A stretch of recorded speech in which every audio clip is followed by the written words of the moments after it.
bisa, Iya. jika sama ya Bang Zuma ya, Iya. yang masih hidup dari 2000 tahun yang lalu hingga sekarang, jika tidak memiliki unsur keilahian. Oke, baik. Tuhan itu tidak terbatas kan? Betul, justru karena tidak Kalau terbatas. tunggu. Kalau Tuhan ingin menciptakan manusia sampai miliaran tahun nggak mati, Tuhan bisa nggak? Bisa. Bisa. Tapi status manusia yang diciptakan miliaran tahun ini berubah nggak menjadi Tuhan? Ya, tergantung. Saya tanya kepada saudara, apakah Tuhan yang Maha Kuasa mampu menjadikan satu manusia hidup miliaran tahun? Bisa. Bisa, Apakah betul. hidup apakah manusia ini berubah jadi Tuhan karena dia hidup miliaran tahun? Bukan. Balik lagi, unsur Bukan. keilahiannya apakah Bukan. sama dengan apa yang Kenapa? dinubuatkan? Karena iya, Yesus sendiri mengatakan apa kesaksiannya? Yohanes 5:36, ada kesaksianku yang lebih penting dari kesaksian Yohanes Pembaptis, bahwa seluruh pekerjaan yang aku kerjakan, pekerjaan itulah yang bersaksi bahwa aku adalah utusan Bapa. Bukan Bapa itu sendiri. Utusan. Nah, itulah yang saya katakan bahwa Kristen, khususnya yang ada di Indonesia, ketika menerima ajaran Yesus, bukan dari Yesus langsung ke Kristen, tapi ajaran Yesus difilter dulu di meja Roma Katolik dan juga Protestan, di mana mereka menganut ajaran politeisme dari nenek moyang mereka, masuk ke Indonesia sehingga utusan Tuhan pun dijadikan Tuhan. Tidak murni, Bang. Tidak ada orang Yahudi, murid-murid Yesus ke Indonesia ngajarin kita Katolik atau Protestan, nggak ada. Yang datang itu adalah penganut ajaran politeisme punya keturunan. Datanglah Belanda, datanglah Portugis masuk ke Indonesia. Namun sebelumnya mereka menggodok dulu supaya dewa-dewa mereka itu nggak ditinggalkan. Maka ajaran orang Yahudi dimasukkan ke dalam ajaran mereka. Kemudian mereka mengolah sehingga dewa itu masih diajarkan sampai hari ini. Ada dewa Bapa, dewa Anak, dan dewa Roh. Masih ada 3 unsur Trimurti ini masih melekat. Yesus ketika dia mengajar, dia tidak pernah mengajarkan hal tersebut. Bahkan Yesus tidak pernah mengajarkan kemudian tentang Katolik, tentang Protestan. Nah, kembali kepada hal yang tadi, ketika Tuhan tidak terbatas, mampu nggak Tuhan menciptakan manusia lahir tanpa ayah? Mampu. Mampu nggak Tuhan menciptakan kemudian manusia dengan ribuan mukjizat? Mampu. Tapi mampukah Tuhan membuat dirinya menjadi bukan Tuhan? Mampu. Berarti dia membuat dirinya bukan Tuhan. Bukan Tuhan lagi. Nah, sebagai manusia dia bukan Tuhan, Bang Juma. Iya. Terus Tuhannya kemana dia Tuhannya? Unsur keilahiannya tetap sama. Makanya kami menyebutkan bahwa Allah itu adalah firman, firman itu yang menjadi manusia. Baik. Ada unsur menjadi manusianya. Nah, karena ketidakterbatasannya, ya bebas dia mau jadi apa, mau jadi manusia juga boleh dong. Nah, kenapa hilang keilahiannya ketika dia jadi manusia? Buktinya ketika dia menjadi manusia dia bukan ilahi. Aku tidak dapat berbuat apa-apa. Mana unsur ilahinya? Ya, karena dia memilih menjadi manusia, Bang Juma. Iya, unsur ilahinya mana ketika dia sudah jadi manusia?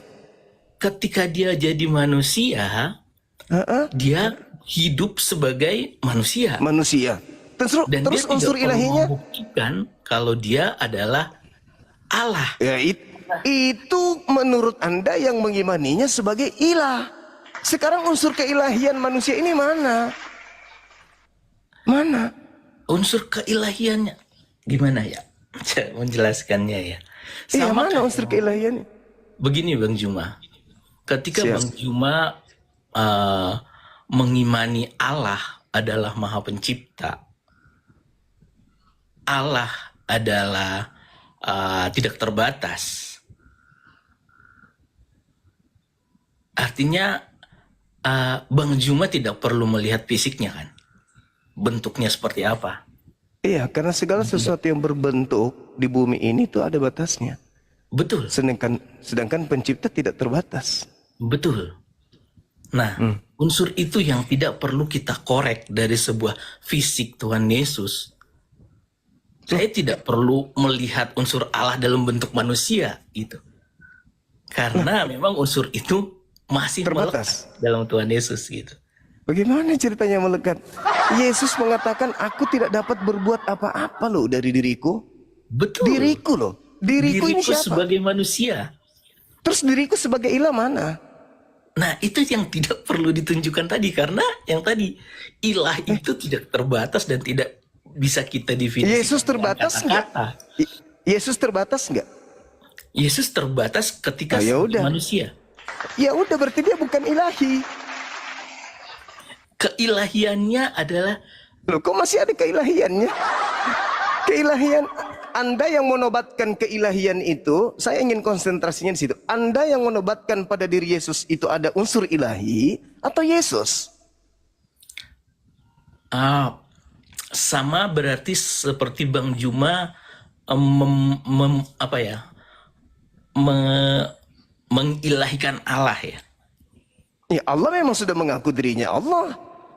Mengaku ilahi, tiada Tuhan selain aku. Akulah yang maha kuasa, akulah yang maha perkasa. Itu klaimnya. Sekarang ada nggak Yesus mengatakan itu kalau dia memiliki kemudian unsur keilahian? Ada Yesus mengatakan itu? Tidak ada. Tidak ada. Tapi Berarti Anda yang unsur Anda yang unsur Gimana? keilahiannya itu sempurna. Ya, itu kan Anda yang melantiknya menjadi ilahi. Anda yang mengatakan sempurna. Betul. Kenapa bukan Yesus? Betul. Kenapa bukan Yesus yang mengajarkan itu, Bang? Karena iman itu menurut saya ya Bang Juma ya, sama seperti Bang Juma mengimani agama yang Bang Juma anut. Artinya saya juga punya kebebasan berpikir untuk mengimani apa yang saya pelajari dan apa yang saya imani adalah benar. Terus kenapa iman Anda itu tidak bersumber dari Yesus, Bang? Iman saya bersumber dari Yesus. Di mana Yesus mengatakan kalau dia adalah ilahi? Sebenarnya Kan Anda yang melantiknya, Bang. Anda yang menjadikan Yesus itu ilahi. Yesus tidak ada pernah mengilahikan dirinya. Sama seperti Bang Zuma, Bang Zuma mengilahikan Allah, ya begitulah kami mengilahikan Tuhan. Karena Allah sendiri yang mengilahkan dirinya. La ilaha illa ana, tidak ada ilah selain aku. Akulah yang menciptakan, akulah yang mematikan, akulah yang mengadakan segala sesuatunya. Perkataan itu Bang Zuma dapat dari mana? Ya Allah itu sendiri yang mengatakan itu. Di mana? Di Al-Quran. Nah, Al-Quran itu siapa yang buat? Al-Quran itu adalah wahyu dari Allah kepada Nabi Muhammad. Ya, menuliskannya siapa? Sahabat Rasulullah. Nabi Muhammad itu manusia. Manusia. Sama Berarti- seperti Yesus penyampai firman. Betul. Tapi Terus? manusia ini berarti yang membuat iman Bang Zuma kepada zat yang tidak terbatas itu kan? Iya betul. Betul, Ilah kan? ilah ini yang menyatakan itu kepada Nabi Muhammad. Ajarkan kepada manusia, akulah Tuhan, tiada Tuhan selain aku. Nah, Yesusnya ketika dia ilah, siapa yang berhak mengatakan dia ilah? Anda atau Yesus? Nah, itu wahyu itu didapat. Tunggu dulu bentuknya abangku, seperti tunggu apa? dulu. Tunggu dulu, siapa yang berhak menyatakan dirinya ilah, Yesus atau Anda? Ya, kita yang mau. Berarti Anda yang melantik manusia jadi ilah. Bukan. Nah, di mana Yesus mengatakan dirinya ilah? Ya dia adalah firman yang jadi manusia kalau di Alkitab. Kalau itu iya, semua orang juga orang tahu alam semesta ini firman menjadi alam semesta ini. Betul. Bahkan menurut Yesus kita semua ini berasal dari firman. Ya, betul. Nah, karena itu Terus apa hubungannya ketika Anda mendudukkan Yesus sebagai ilah, ternyata Anda yang melantiknya sendiri. Bukan Yesus, karena yang tahu Yesus adalah Yesus. Siapakah Yesus? Yesus yang menjelaskan. Bukankah Anda, bukan saudara saya ini? Nah, yang menjelaskan itu kan murid-murid, Bang Juma. Murid-murid lagi, bukan Yesus. Yang menuangkan ke surat itu kan murid-murid. Iya, bukan Yesusnya. Sayangnya bukan Yesus. Sama seperti yang Bang Juma imani. Apa itu? Wahyu yang diterima Nabi Muhammad itu juga disuratkan oleh Nabi Muhammad. Nabi Muhammad, betul. Iya, Nabi Muhammad. Nah, sekarang Tuhanku bukan manusia. Yesus manusia yang turun ke bumi, yang dialah yang pantas mengucapkan siapa dirinya. Ya. Kan endingnya gini abangku. Kami Allah, Anda Yesus. Ya kan? Allah yang berwahyu kepada Nabi Muhammad. Nabi Muhammad menyampaikan Allah ini adalah Allah. Dialah Tuhan satu-satunya menurut Allah. Nabi Muhammad ajarkan. Ya. Nah, sekarang Yesus tidak mengajarkan siapa-siapa kalau dia adalah Allah. Kalian datang dari luar, bangsa asing dari Yahudi, mengatakan dia adalah Yahweh, Allah itu sendiri. Ilmunya dari mana? Ilmunya dari iman, Bang Juma. Udah, kalau begitu kancing baju juga bisa Anda katakan hilang.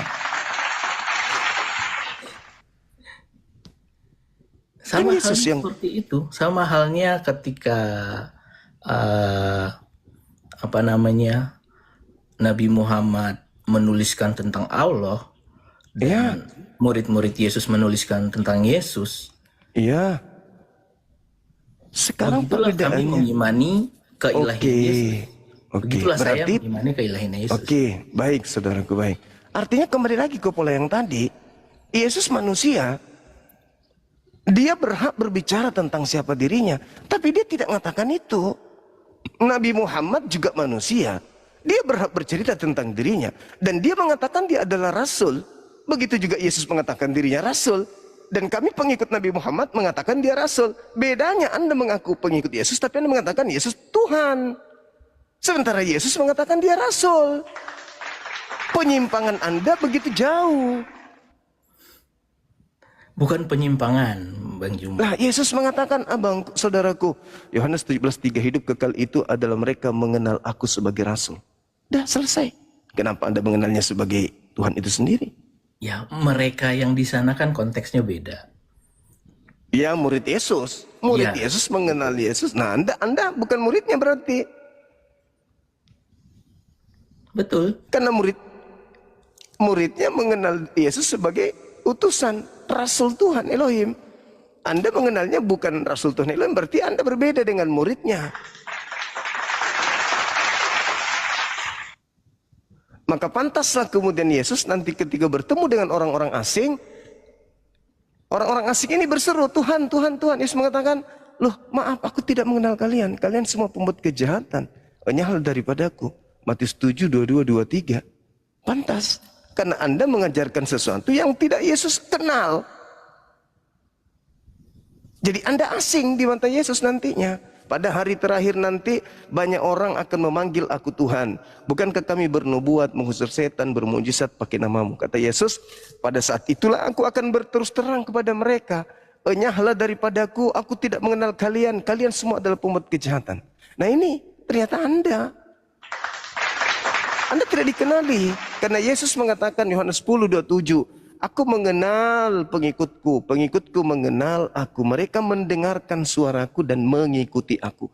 Kalau Anda mendengar suara Yesus, tidak ada suara Yesus yang mengatakan aku adalah ilah, aku adalah Yahweh, sembahlah aku. Itu nggak ada. Makanya tadi ku bilang 40 hari Yesus setelah keluar dari kubur dia ngapain? Hanya tampil seperti teror, menampakkan diri. Seketika itu menampakkan diri. Terus lucunya nih, setelah dia menampakkan diri 40 hari 40 malam, tidak ada kemudian ajaran orang-orang yang menulisnya untuk diajarkan kepada orang-orang Yahudi, tetapi selamanya diajarkan kepada orang-orang di luar Yahudi. 13 surat buku Paulus itu, 13-nya semuanya dituliskan untuk orang-orang non-Yahudi. Kenapa orang ketika kemudian Yesus ini adalah benar-benar Yahweh, Tuhannya Yahudi, kenapa Yesus lupa kepada orang Yahudi? Kenapa nggak ngajarin orang Yahudi menuhani, aku loh Yahwehmu, aku loh Yahwehmu. Justru Paulus ke Athena mengajarkan, dewa kamu Yesus loh. Kenapa nggak ngajarkan orang Yahudi, Yahweh yang kalian sembah selama ini, yang kemudian membebaskan kalian dari Mesir, yang datang kepada Musa, itu Yesus loh yang keluar dari kubur. Kenapa nggak ngajarin kayak gitu, Bang? Pertanyaannya sebenarnya bukan kenapa, Bang Juma. Untuk apa? Tapi untuk apa? untuk dia kan datang untuk dipercaya untuk menyelamatkan orang, katanya kan? Ya, betul. Terus kenapa dia nggak selamatkan orang Yahudi? Ya. Untuk apa mereka untuk apa dia hanya menyelamatkan orang Yahudi? Karena dia datang bukan hanya untuk orang Yahudi. Terus kenapa nggak ngajar orang Yahudi dulu? Orang Yahudi ini sudah dikasih tanda, dan sampai saat ini juga kalau Bang Juma lebih paham mungkin ya, gimana agama Yahudi tidak percaya kepada Tuhan Yesus. Bukan nggak percaya. Keluar dari kubur itu Yesus berikan tanda untuk orang jahat. Ketika orang benar datang bertanya, Guru berikan kami tanda. Apa yang Yesus berikan tandanya? Matius 24 nomor 3, murid minta tanda. Orang benar minta tanda. Tanda yang diberikan oleh Yesus kepada orang benar, Yesus nampak di tengah langit. Lalu orang jahat pun datang. Matius 12 nomor 38 sampai 40. Guru berikan kami tanda. Orang jahat diberi tanda, anak manusia keluar dari kubur. Itu untuk orang jahat. Sedangkan orang benar, anak manusia, Yesus tampil di tengah langit. Antara tanda orang jahat dan tanda orang benar itu berbeda. Kristen berada di mana? Sayangnya berada di tanda angkatan jahat. Yang diperingati pasca keluar dari kubur. Itu tanda untuk orang jahat. Diterima oleh orang Kristen. Orang Yahudi tidak menerimanya. Murid-muridnya tidak menerimanya. Contoh, Lukas 24 nomor 11. Ketika murid-murid diberitakan oleh Maria bahwa Yesus tidak ada di kubur, dia bangkit. Apa kata murid ke-11 muridnya? Itu omong kosong, tidak masuk akal. Itu cerita dongeng. Masa iya guru Yesus itu keluar bangkit dari kubur? Itu bohong. Murid-murid gak percaya. Bahkan ketika bertemu orang yang ngaku Yesus pun, mereka ketakutan dan mengira hantu. Ini bukan Yesus ini. Karena mereka memang tidak diberi tanda bahwa aku akan bangkit pada hari ketiga. Itu untuk orang jahat. Itu untuk orang jahat.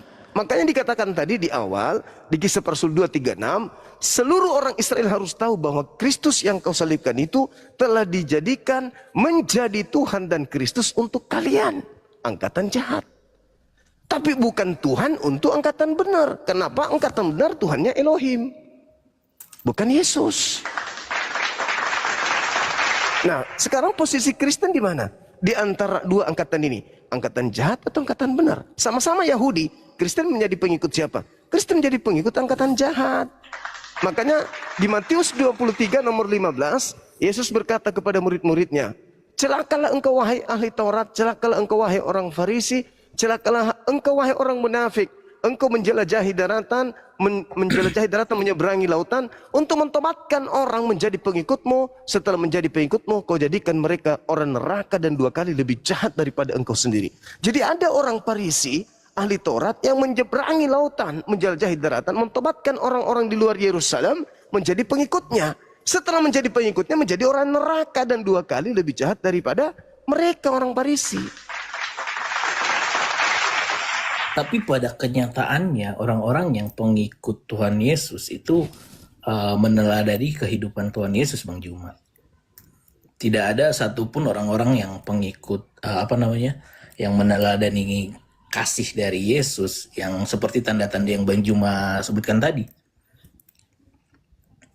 Saudara, ketika Yesus berpesan, waspadalah kepada penyesat yang datang kepadamu memakai namaku. Mereka akan menyesatkan orang dan berkata, akulah Kristus. Mereka akan melakukan tanda dahsyat. Mereka akan melakukan mujizat-mujizat, kekuatan-kekuatan. Sekiranya mungkin menyesatkan banyak orang. Bagaimana iblis menyesatkan Adam? Apakah iblisnya datang secara frontal? Iblis datang dengan kasar? Iblis datang dengan amarah? Tidak. Iblisnya datang dengan kasih. Membujuk mereka untuk makan buah pengetahuan baik dan jahat. Jatuh mereka dengan makan buah itu. Begitulah iblis. Kata Yesus, dia datang menyesatkan. Ya tentu dengan cara-cara yang nampak baik. Itu bisa diterangkan di dalam apa? Di dalam pengajaran Matius 7:15 sampai 23 itu. Mereka nampak baik. Bahkan Yesus mengatakan di Matius 15 nomor 9. Percuma mereka beribadah kepada aku, kata Yesus. Sedangkan yang mereka lakukan adalah perintah manusia. Nah, satu kecolongan saudara kami Kristen setelah saya belajar. Kecolongannya apa? Ketika mereka selalu mengagung-agungkan kasih. Padahal Yesus tidak mengajarkan satu poin itu saja. Kasih yang seperti itu hanya, memang betul itu ajaran Yesus, kasih itu betul. Kami Muslim pun mengakui. Tapi Kristen hanya mengambil kasih-kasih itu. Sedangkan Yesus mengatakan apa di data 48-nya? Kamu harus sempurna. Sebagaimana Bapa di surga sempurna. Bukan cuma kasih doang. Tetapi di antaranya adalah ketika kamu melihat wanita dan mengingininya, kamu sudah bersinar dalam hatimu. Solusinya apa Yesus? Cungkil matamu. Sebab lebih baik satu matamu masuk ke surga daripada dua-duanya utuh tapi masuk ke neraka. Saudaraku Kristen loncat, tidak memakai data itu. Dia langsung ke kasih. Padahal tidak begitu. Harus sempurna. Mengambil barang orang, potong tangan. Marah sama saudaranya dengan mengatakan jahil, bodoh. Itu harus masuk ke neraka. Tidak boleh. Itu ajaran Yesus. Tetapi Kristen supaya kelihatan cantik, kasih, sedikit kasih, sedikit kasih, senyum ya kasih. Itu yang dikatakan kasih. Padahal tidak begitu. Coba Anda lihat. Ini saya kasih datanya. Di dalam Matius 5 nomor 20 apa kata Yesus? Jika hidup keberagamaanmu tidak lebih benar dari hidup keberagamaan ahli Taurat dan orang Farisi, kamu tidak akan masuk surga. Lalu murid bertanya, apa itu guru? Apa yang lebih benar dari ahli Taurat dan orang Farisi? Pertama, kalau dikatakan di dalam kitabnya orang-orang itu jangan berzina, sekarang naik level. Apa itu guru? Kamu melihat wanita dan mengingini di dalam hatimu, kau sudah dihukum berzina. Lalu solusinya, cungkil matamu. Kristen lakukan nggak? Tidak. Sudah tidak relevan, Bang Juma. Nah, itu tidak relevan. Inilah yang saya katakan. Coba, boleh kita baca Matius 5. Justru penggenapan Yesus, aku datang bukan meniadakan hukum Taurat, tapi menggenapi. Menggenapinya itu dilarang berzina di Taurat. Di ajaran Yesus bukan cuma berzina, level. Dilarang memandang wanita dan mengingini di dalam hati. Kalau Anda lakukan, mata Anda dicungkil. Itu penggenapannya, bukan malah dihapuskan. Betul. Habis itu jualan kasih. Betul. Nah, karena sudah dilarang, ya jangan melakukan. Itu Bang Juma. Sekarang siapa yang bisa menjamin orang-orang Kristen memandang wanita tidak mengingini dalam hatinya? Ya kita tidak tahu Bang Juma itu. Nah sekarang oke. Apakah semua Kristen hatinya tidak mengingini wanita ketika memandang? Seharusnya. Tapi apakah itu betul? Betul. Orang Kristen, orang Kristen dilarang bercerai kecuali karena zina. Betul. Sekarang Anda lihat di Capil, tahun 2025 berapa orang Kristen yang berzina? Ribuan. Mana mata mereka dicungkil? Itulah fungsinya negara Bang Juma. Ya, mana matanya dicungkil? Kan harus sempurna, sebagaimana Bapa sempurna. Betul. Ya terus kenapa nggak sempurna? Mana cungkil matanya? Nah itu, kita kan bernegara ada hukum yang mengatur Bang Juma. Ada hukum yang mengatur. Ada hukum yang mengatur. Bukan. Jadi Jadi ketika dikatakan mengingini dalam hati, boleh saja bercerai, tidak ada cungkil mata lagi, gitu. Katanya harus sempurna. Diatur di hukum kita masalah cungkil mata. Katanya sempurna. Betul, betul. Harus sempurna. Iya. Sebagaimana dikatakan di dalam 1 Yohanes 2 nomor 6. Barang siapa yang mengatakan Yesus ada di dalam dirinya, maka dia wajib hukumnya hidup sebagaimana Yesus hidup. Kan begitu? Betul. Nah, ketika kemudian jangan ada ilah lain di hadapanku, kenapa orang Kristen membuat ilah berupa Yesus yang keluar dari kubur?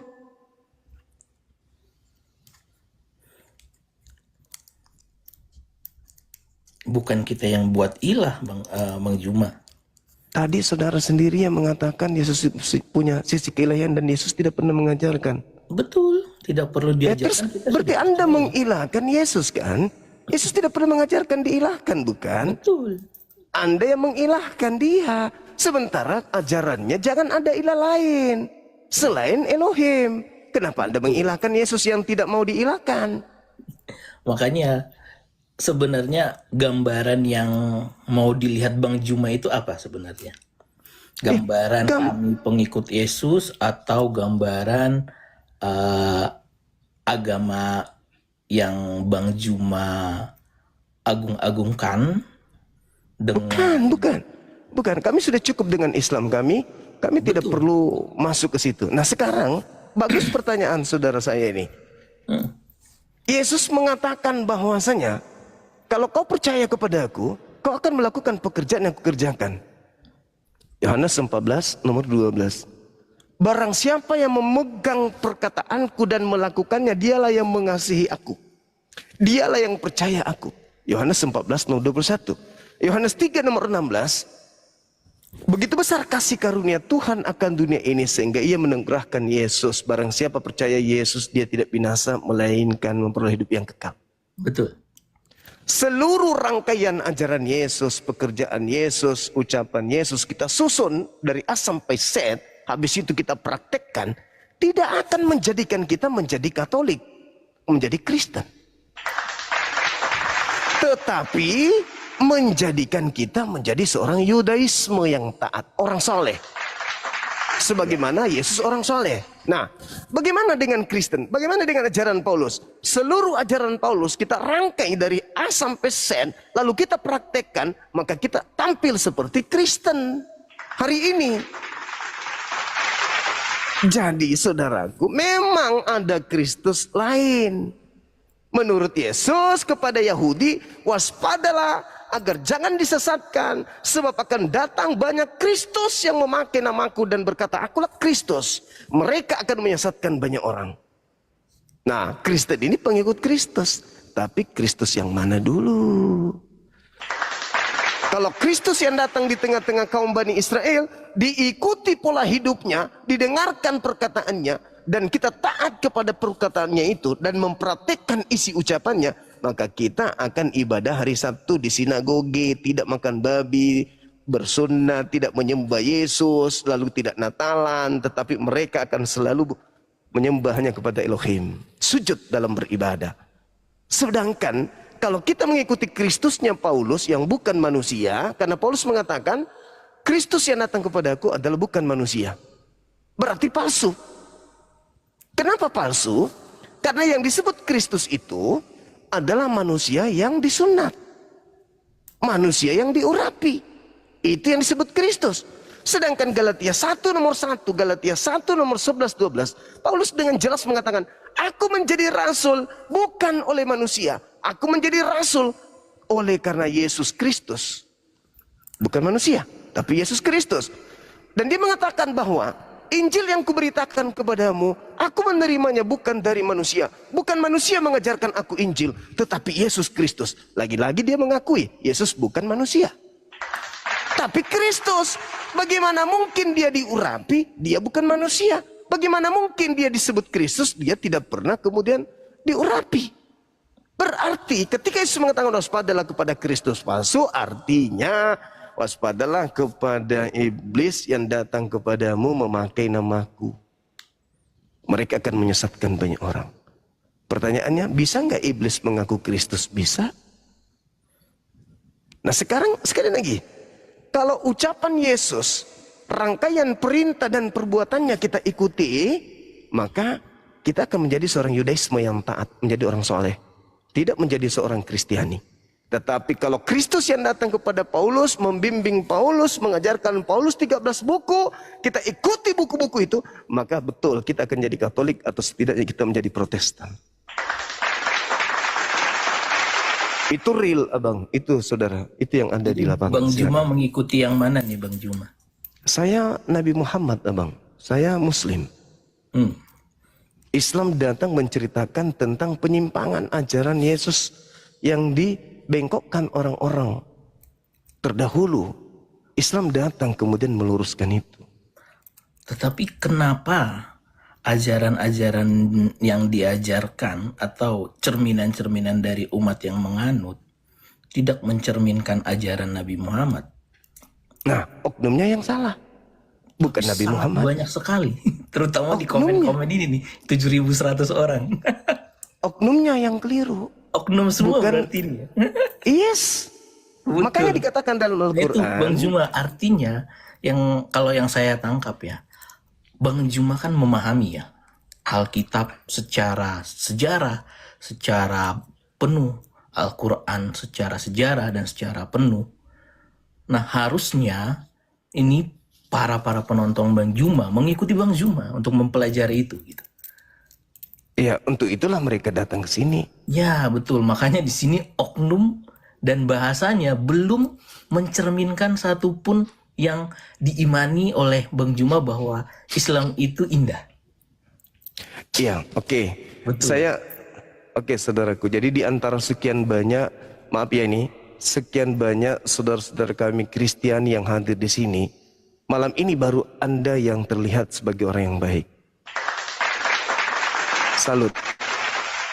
Anda boleh Thank you, nyimak Bang. video, ya, Anda boleh melihat video-video saya. Orang Kristen kalau naik ke sini, kebanyakan itu mencaci, memaki Nabi saya, Wah, Tuhan saya dan saya sendiri. Tidak. Saya ngalami, saya yang mengalami. Tengok aja nanti, bisa jadi kalau saudara saya turun akan naik penghujat, memaki saya, memaki dan memaki. Oke, Bang Zuma. Thank you Oke, waktunya saudara. ya. Terima Baik, kasih. baik. Banyak. Saya terima juga kasih. sering nontonin Bang Juma karena jujur secara pengetahuan memang saya belum mendalami banget kitab-kitab sejarah, sejarah firman Tuhan seperti itu. Tapi dari pengetahuan harafiah yang disampaikan Bang Juma saya dapat beberapa ilmu lah. Thank you. Baik, Bang. Makasih sama-sama ya. Thank you. Bang Luar Juma, biasa. selamat malam. Saya salut. Makasih. Assalamualaikum. Selamat malam. Waalaikumsalam. Masya Allah. Oke. Nah, teman-teman sekalian, sejatinya diskusi itu ya begini, teman-teman kita Kristen itu sejatinya datang, bertanya, kita menjawab. Jangan tendensius kebencian. Adik ini tadi bagus, saya salut. Salut sama beliau. Iya. Hormat saya Ya, sama. Bang Juma. Assalamualaikum warahmatullahi wabarakatuh, Bang Juma. Saya Ini dari mana, Bang? Bicara dulu, mana tahu dia mau cari jodoh di sini. Oke, Abang, diketik aja atau di DM saya, Bang, kalau ada sesuatu yang ingin disampaikan. Halo, selamat siang. Selamat siang. Assalamualaikum, Bang Juma. Waalaikumsalam warahmatullahi wabarakatuh. Iya, Bang. Oh, malam. Enggak, maksudku kalau hanya gara-gara faktor malam kita bilang siang saja nggak boleh, gimana dengan orang yang keluar dari kubur dibilang Tuhan, kan gitu. Itu bahasa psikologi, santai aja.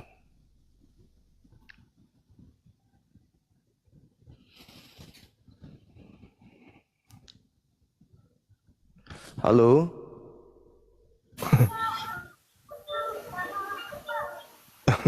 Halo, selamat malam. Halo. Halo, Bang. Halo. Saudara Leo, Bang Leo, Bang Leo, Bang Leo. Oh, udah turun ya.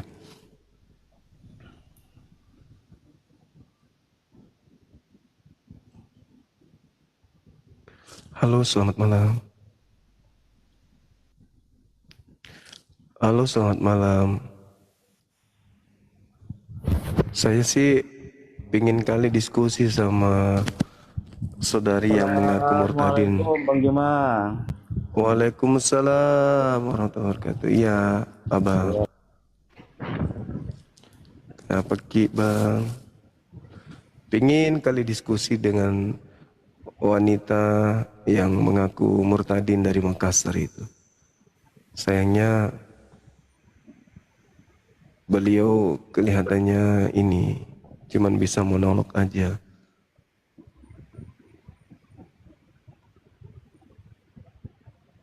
Halo, selamat malam. Halo. Halo. Pemula, selamat malam. Halo Bang, tangga nada. Halo, Ida. Ida Rohaya. Cikwifa. Halo. Halo Bang.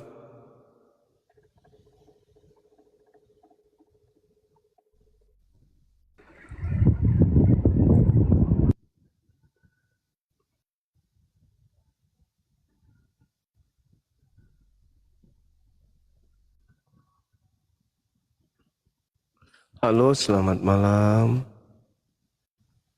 Halo. Malam. Halo, selamat malam.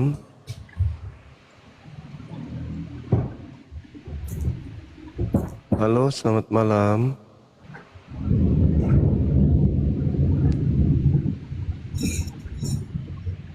Halo, selamat malam.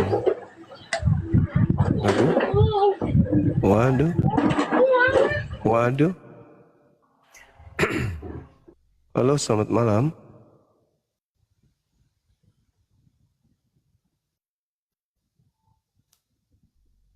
Halo, Assalamualaikum Bang Juma.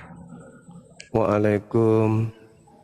Ini baru dikasih kesempatan saya Muslim Bang Juma. Iya. Kenapa Ki? Oke, dibaptis. Sini ku baptis Ki. Pakai air tinta cumi. Mau aja Ki?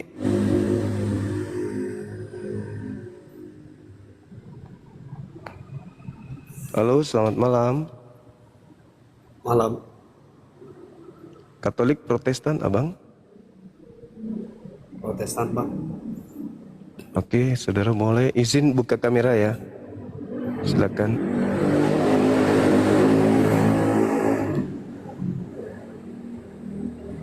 Halo. Iya, halo. Silakan. Halo. Halo. Sebetulnya. Iya, halo. Ya, halo.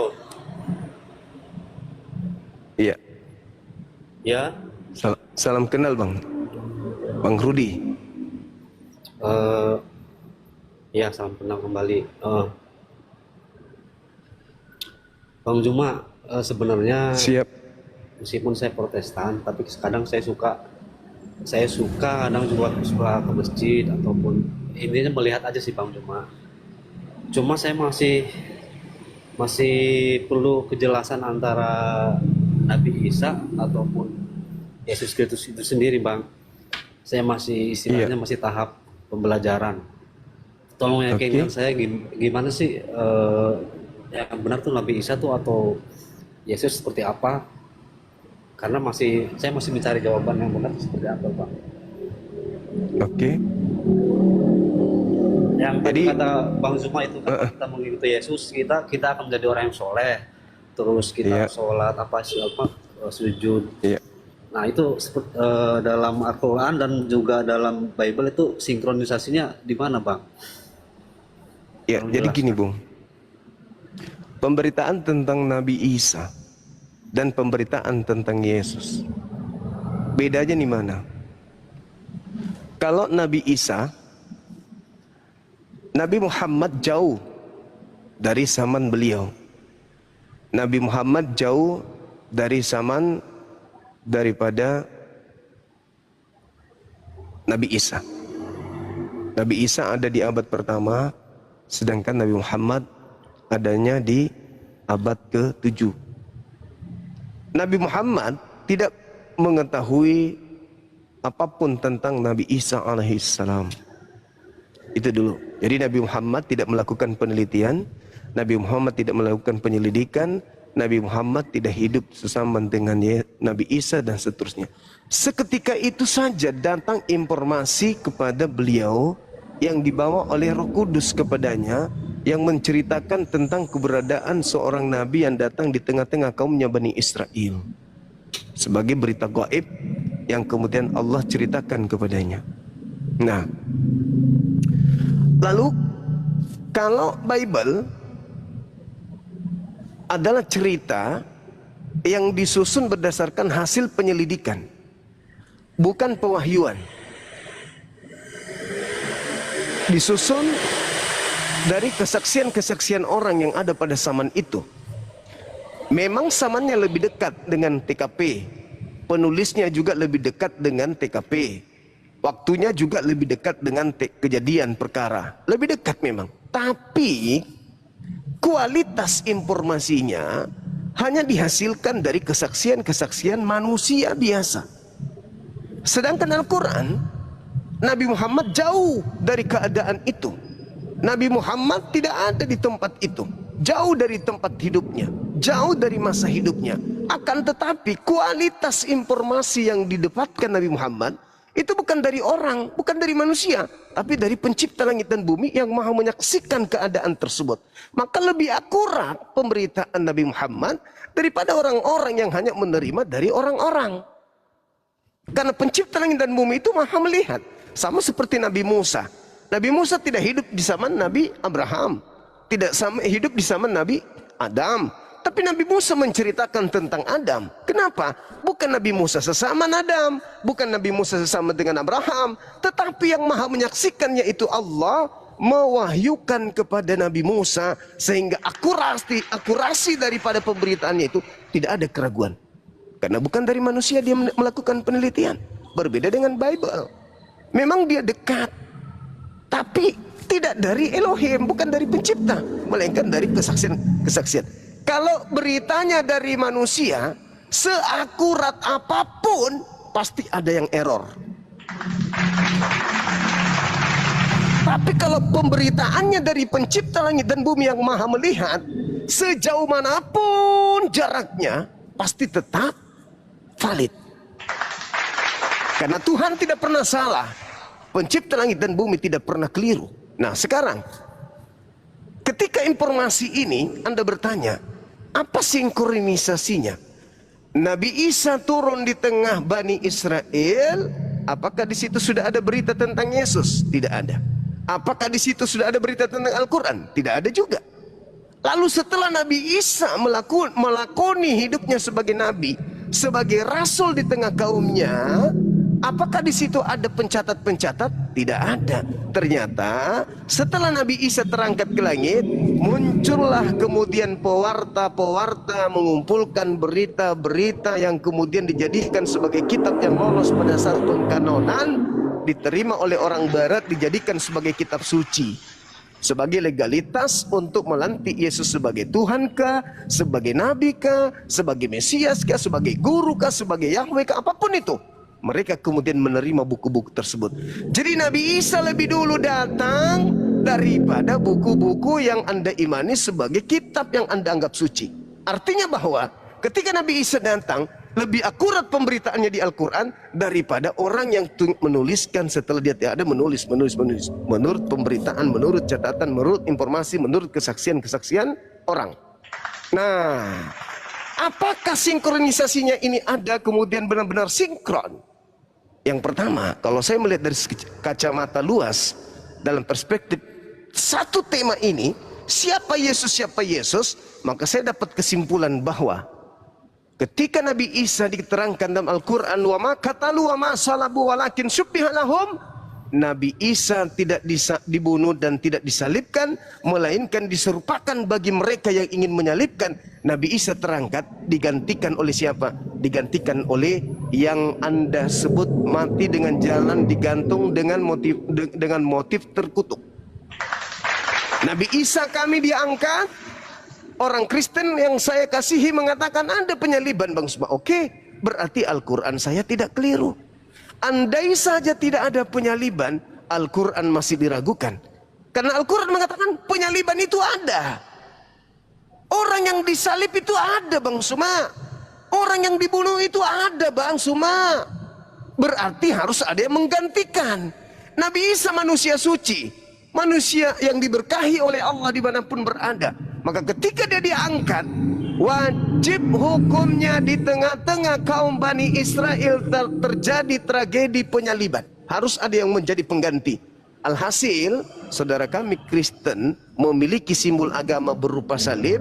Di situ ada orang yang seperti ini, konon dipaku, ada kemudian kawat berduri di kepalanya, dipaku kakinya, tinggal menggunakan pakaian dalam. Itulah pengganti Nabi Isa alaihissalam. Berarti tidak ada yang keliru dalam hal ini. Kaidah-kaidah yang digambarkan Al-Quran sebagai pewahyuan dari Yang Maha Menyaksikan tidak ada yang salah. Ketika dikatakan diserupakan bagi mereka, saya kutu itu Bible, mana. Saya temukan data. Di mana data itu saya temukan? Di dalam data Yohanes 13 nomor 1.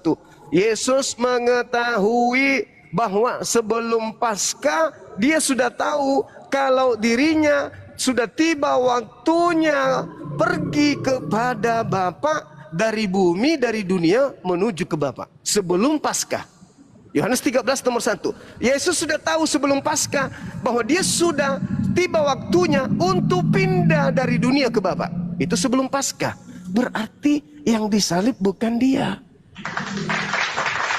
Yang kedua, Lukas 22 nomor 68, ketika oknum ini disidang, apakah engkau adalah Mesias?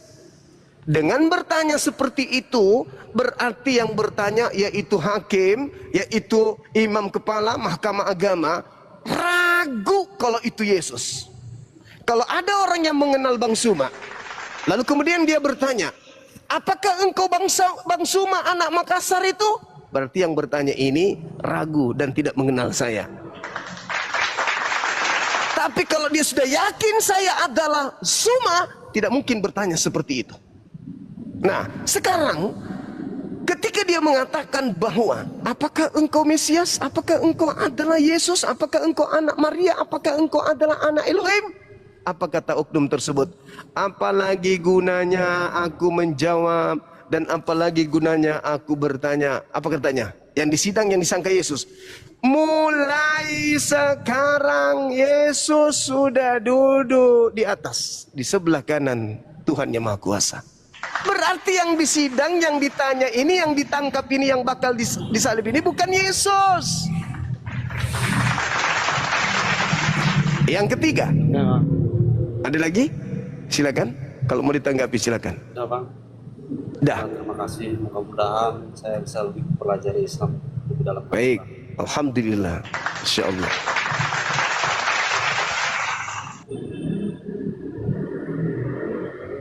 Oke. Baik, makasih ya. Saya telepon admin. Bang. Oke. Sabar teman-teman. Turunkan Bang. Iya. Saya telepon dulu admin saya. Katanya YouTube saya error, tunggu ya.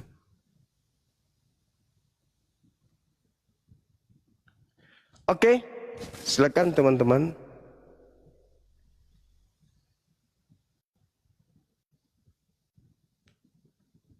Sabar ya.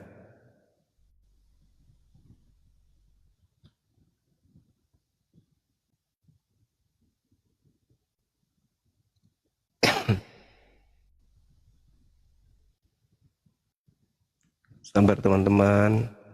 Admin saya tidur kayaknya.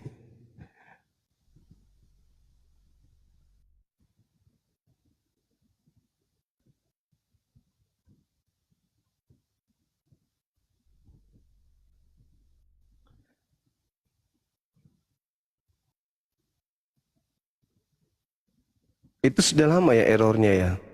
Yang di YouTube teman-teman.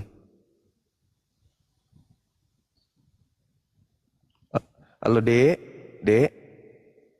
Halo Dek, Assalamualaikum. Tanya Mamang sayang, YouTube-nya error sayang. Adek, Adek udah tidur? Halo? Halo? Oh iya, tanya Mamang ya. Oh iya, makasih sayang yuk. Abang monitor dari sini ya. Assalamualaikum.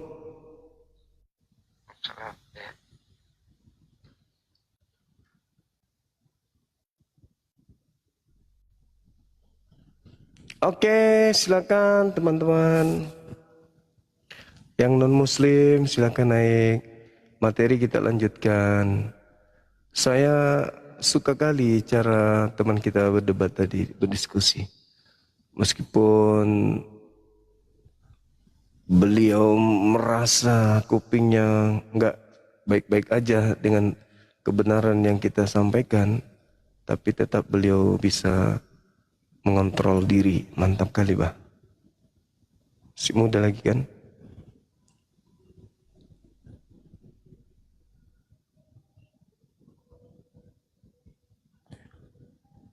Ini banyak kali permintaan.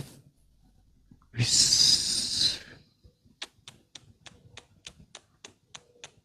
Wow, kelihatannya ada 6.000 permintaan ini teman-teman. Halo, selamat malam. Halo. Halo. 63 permintaan. Halo saudara Ruby. Halo. Halo. Halo. Halo.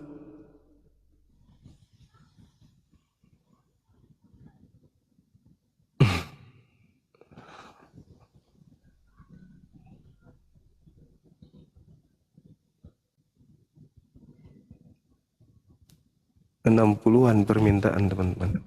Jadi pada saat halo selamat malam. Assalamualaikum. Izin Bang Zuma Ustaz. Siap. Ya Kunaon? dimohon untuk semua muslim di bawah ya, kalau benar-benar Islam jangan.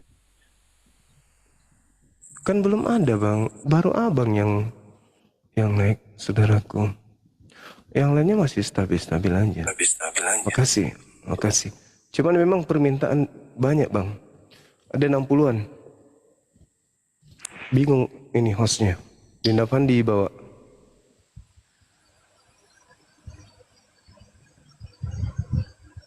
Halo, selamat malam.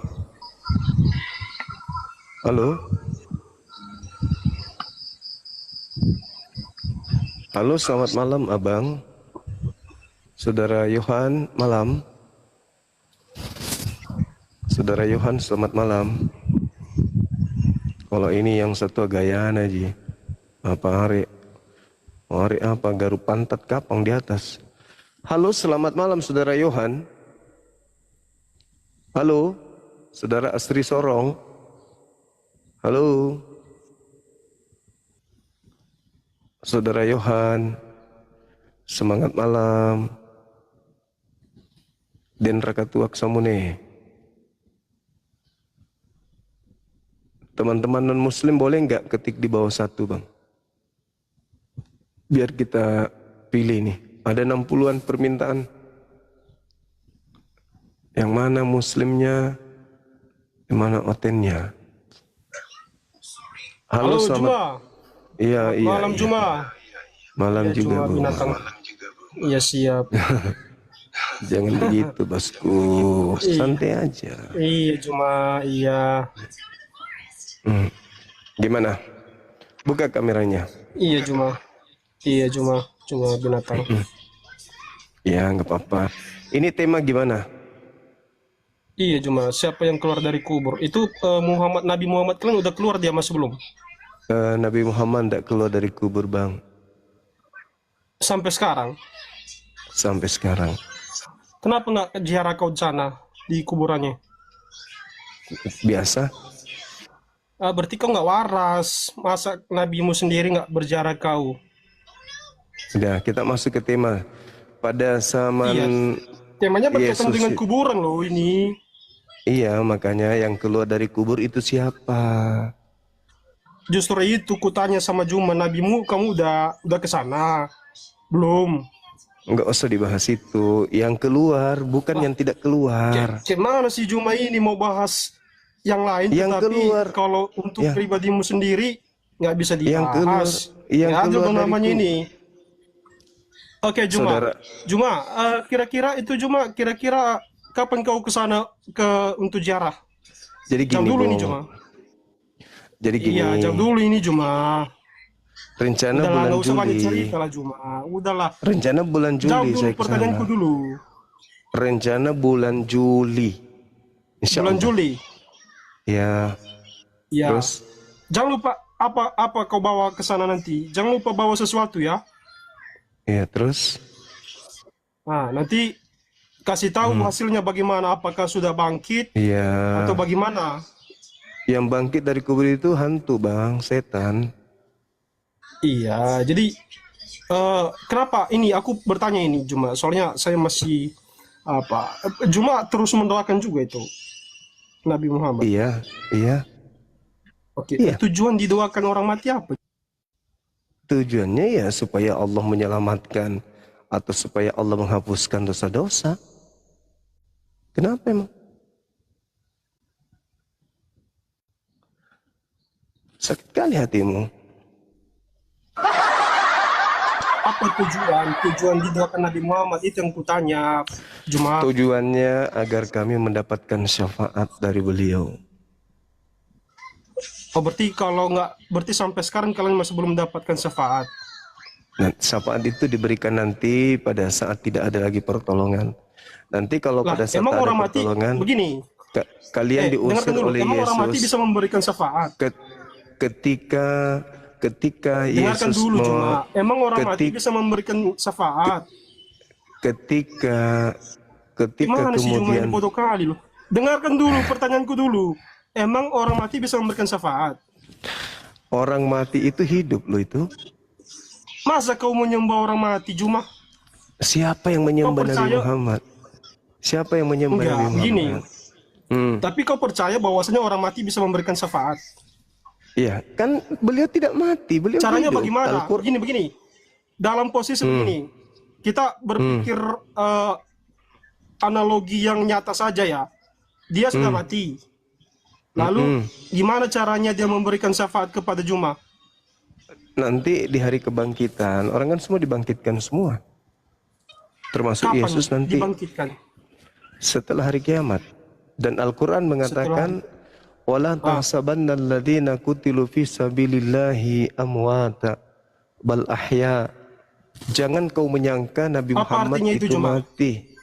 Jangan kamu menyangka Nabi Muhammad itu mati.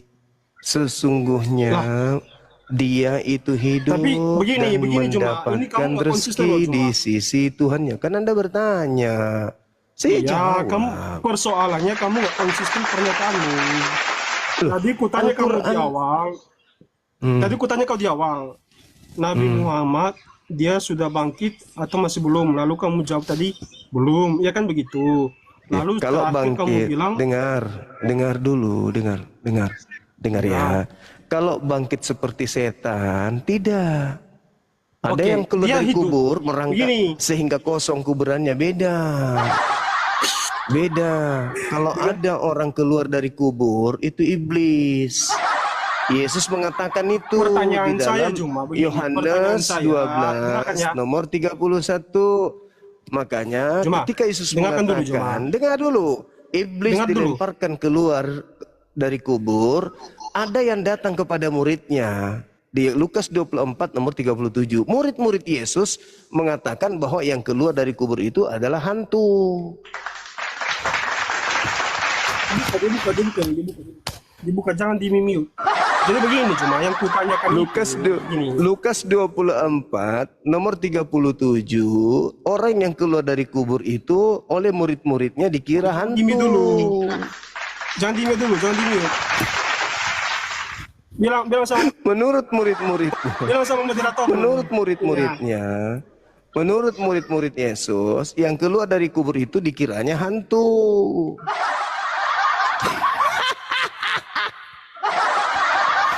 Murid-murid yang ketemu dengan makhluk itu ketakutan sebab mengira melihat hantu. Yang keluar dari kubur itu murid-muridnya sangka hantu. Hantu itu identik dengan setan kan? Berarti saya sebagai orang yang di luar daripada imanmu mengatakan bahwa sesuai dengan Yohanes 12:31 kata Yesus, iblis dilemparkan keluar. Keluar dari mana iblis itu? Coba Anda baca Yesaya 14 nomor 15. Ternyata iblisnya keluar dari kubur. Berarti apa? Iblis itu dilemparkan ke dalam kubur. Berarti iblisnya ketika dilemparkan ya dilemparkan keluar dari kubur. Yang kau sembah adalah manusia yang keluar dari kubur kan? Orang-orang Yahudi tidak menyembah manusia yang keluar dari kubur. Orang Yahudi sampai hari ini masih menyembah Allah. Qulu amanna billah wa ma unzila ilaina wa ma unzila ila Ibrahim wa Ismail wa Nggak usah di-mute Ishaq dulu. wa Yaqub. Nggak usah takut sama saya juga. Orang-orang Yahudi masih menyembah kepada Allah. Sedangkan kamu menyembah kepada orang yang keluar dari kubur yang murid-murid Yesus anggap hantu. Oke.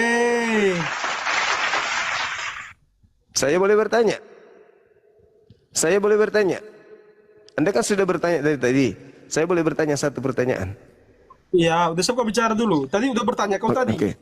Saya nggak pernah bertanya. Pertanyaan Anda masih belum kamu Anda jawab. yang bertanya dari tadi. Pertanyaan saya nih, dengarkan.